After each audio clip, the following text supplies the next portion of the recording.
21st century Western culture has produced the most sophisticated consumers in history. We know how to compare features, find the best price, and generally make well-informed decisions about the things we purchase.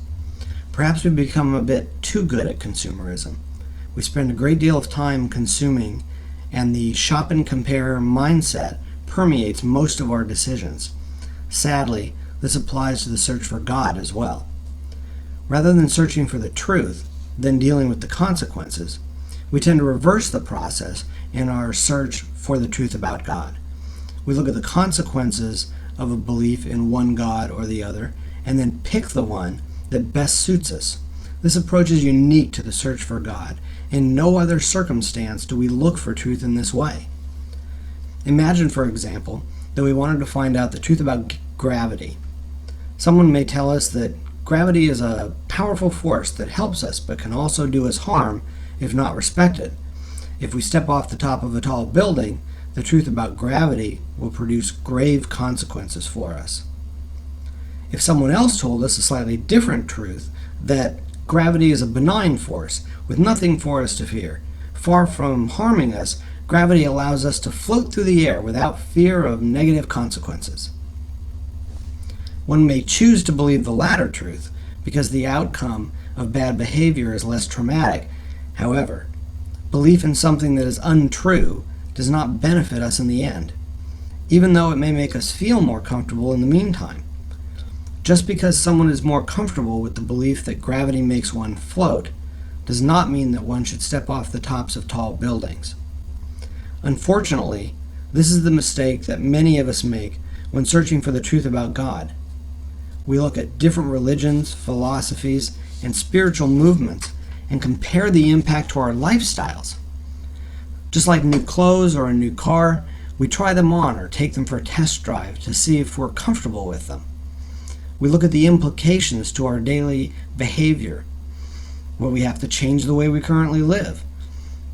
Not surprisingly, we are drawn to religions or philosophies that require us to make few changes to our current lifestyles. If any changes are required, they're usually ones that we are quite comfortable making.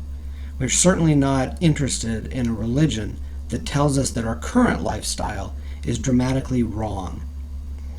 The Bible tells us why this is in John 3, verses 19 to 20.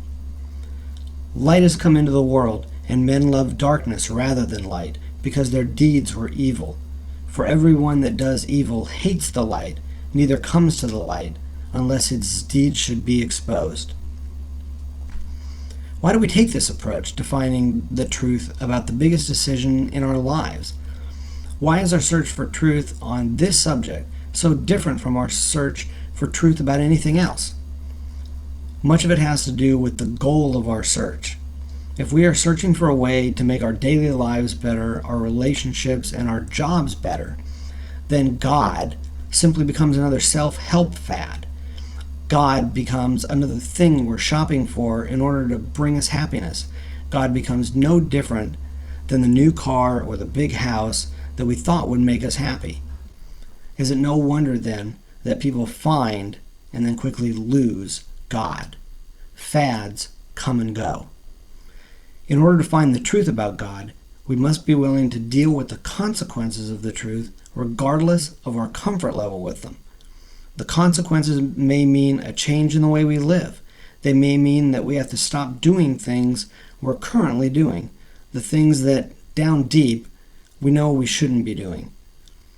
We have to start doing things that we may not be comfortable with.